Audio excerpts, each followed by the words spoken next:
Varja.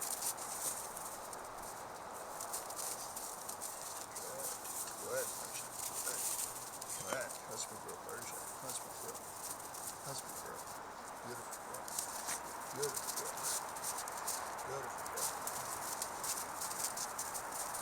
So I have Varja here today. Varja is a magnificent female, an incredible female. She's just a young female, and she's one of our replacements, one of our new foundation females. This is Tekla's daughter, Tekla and Karu. Tekla is the full sister to Tuva. Tuva is the twin to Tekla. Tuva's going to have little guys like this. She's bred to Karu right now. She's going to have little tiny ones like this. Now those two boys that were here are Tekla's sons. This is a Tekla great-granddaughter. But Varja is a Karu and Tekla daughter. Just an absolutely incredible dog. And just turn this, just turn a little bit. Good. A beautiful, beautiful female. So we're probably going to retire Tekla. And what I wanted to be able to showcase for folks over this next few days is some of the new replacements that we have to continue our program and bring our program forward. And this is a magnificent female, this little Varja. Now Varja is named after one of the most famous Norwegian Elkhounds females that you can come across. Varja in the old days was one of the very first international champions. She was a hunting champion in Norway, and she was one of the first to become an international champion. So Varja was a very prolific dog. She had a lot of pups, did an exceptional job for the Elkhounds. She had, I think it was 44 pups. And I had not recognized her enough in my talks and different things, the contribution that dog made to the industry and to the whole breed. But it was an incredible female. And when this girl came, because she is so magnificent and so European, absolutely flawless dog, I thought, well, I'll name her Varja after that great female. And that female is in her heritage, of course. She can trace right back to her. Now, I had hoped that Tekla would have produced another female, but that's okay. I have two females from Tekla. I have Luna and Varja. So this is a profound female right here. Now, the beauty of Varja is she's not related to the Dakota genetic or to the Leaf genetic. She is the Bram and Karu genetic from the stud side. And so what happens is I can now go to one of my big boys that I've placed, like Dogger, for example. And Tammy and Dwayne have Dogger over here. And I've used him before. We tried to get a litter out of Tuba, but we did have a litter out of Tekla with Dogger. And so I can bring Dogger in for this female right here. Now, potentially I could go get Kane. Kane is Jaeger's son. He's up with Ashton. He runs with Jaeger. Jaeger would have worked too, but he's getting a little old. I'm not sure that he's breeding yet, but Kane is his son, so I can go get Kane. And we've got males that are exceptional out of that Dakota genetic that this female helps us preserve. It's a really cool deal. Here, Tuba, I'm sorry, Tuba, you come. I should have been paying attention to you too. Good. You're such a good girl, Tuba. Tuva's due in about 5-6 days, so she's right there. She's got a belly there, you know. There could be some pups in there, more than 2. So this is cool, boy. Oh, this is my girl Tuva. She's so good, and my little girl Varja, so good.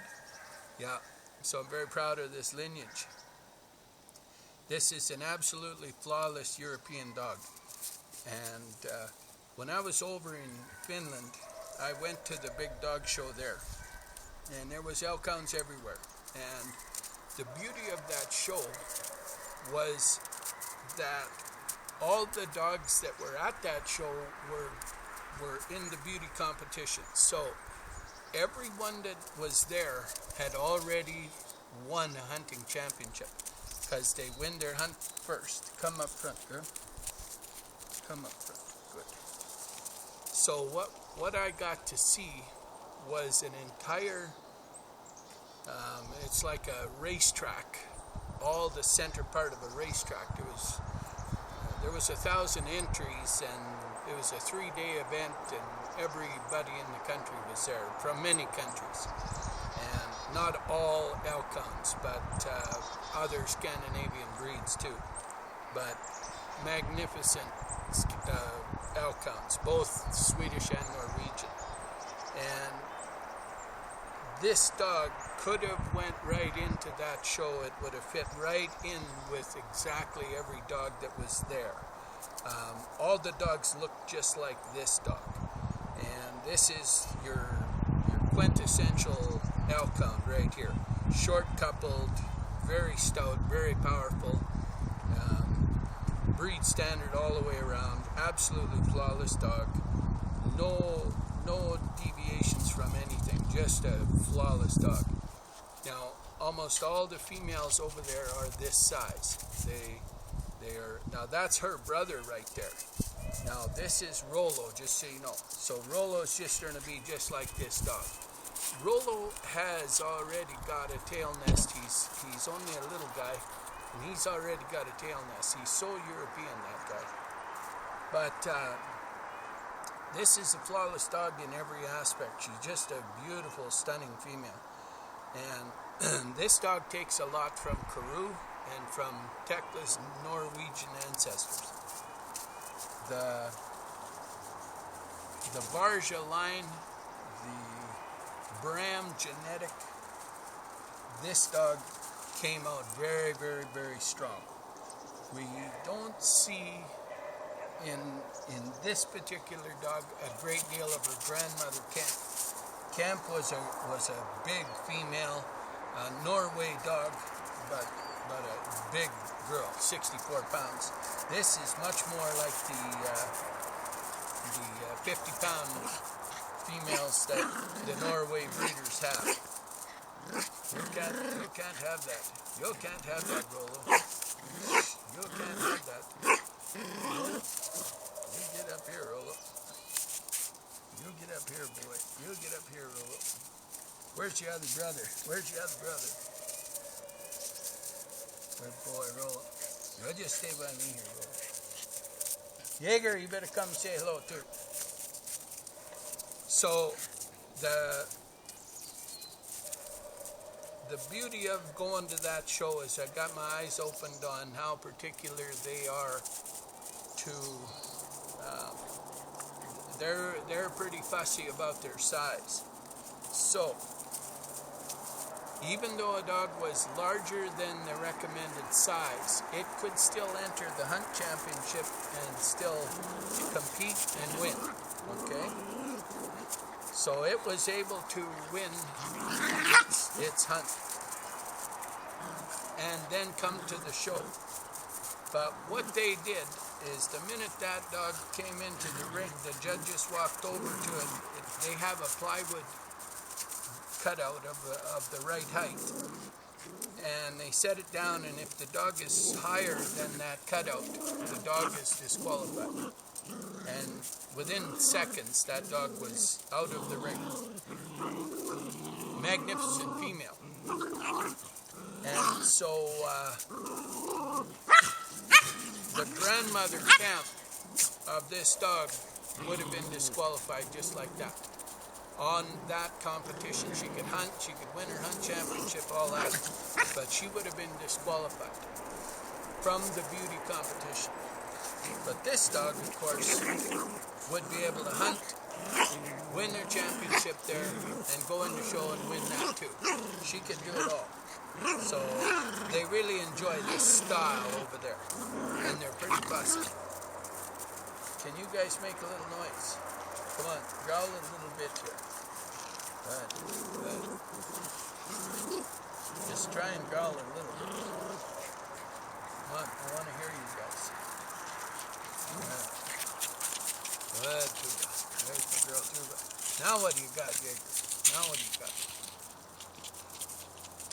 So, our program is going to be enhanced dramatically by bringing that European bloodline back in here again. And what it does is it takes all the European blood out of these girls and wakes it back up and puts it right back here with Karoo. And so her sister's Luna, and Luna, of course, is a slight bit larger. And so you can see the variations in the regions. And of course, all the Swedish Norwegian Elkhound breeders run little bigger dogs. And they were many years trying to agree on a standard because their dogs were larger. So they didn't want to do this, but eventually they all settled on a standard after 30, 40 years. You guys are good. You guys are good. Bring that thing here. Bring that here. Rolo, bring that thing here. Good. Bring that over here, Rolo. They have a washcloth there. Where they found that out. Come here, you guys. So, more little European guys coming out of here. Now, I told Tuba she has to bring me a female this time. No fooling. She's got to do it. And I said, there has to be a female in there. So, we'll see. Come up here, bro. Come up here. You guys get over here with that toy. Come here. Come on. Jaeger, bring that toy here. Varja, come up front.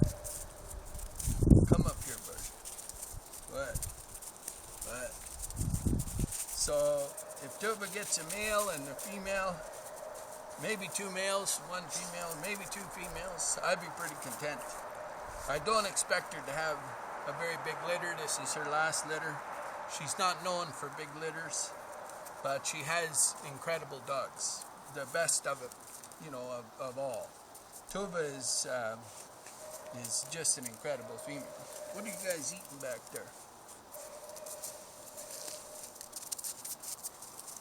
Come on up front here, Varja. So yeah, I really am pleased. I'm so thrilled with Varja. She's just a magnificent dog, absolutely beautiful, totally stunning, and out of my best genetic pretty much. And so she will preserve that old working line so well that it's hard to believe how good that dog is and how well she'll do. So we have some beautiful females coming up. Oh my God. So about another year or a little bit before Varja's going to be ready. But she'll have an incredible litter when she comes. I haven't decided what male. I also have Swix in the tank, and I can put Swix in this female, which is pretty cool, really, in a way, because I could put Swix in there. Jaeger, where are you? So yeah, we're excited about these young females. I got more to do. I want to introduce more of them. I'll bring up Rita, and I got some beautiful Jantons. Oh my God. So I have Talu. She wanted to come this morning, and I said, well, I'm just going to do a couple more of these while I got Tuba out and these guys out, because you can see the brothers then and relation. This beautiful Emily here, this is Emily. She's just or is this, no, this is Rolo. This is Rolo. He's just a rock star.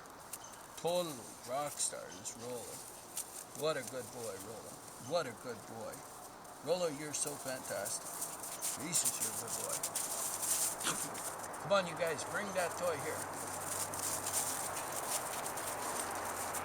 So yeah, well, that's a pretty good video. Come on, Varja.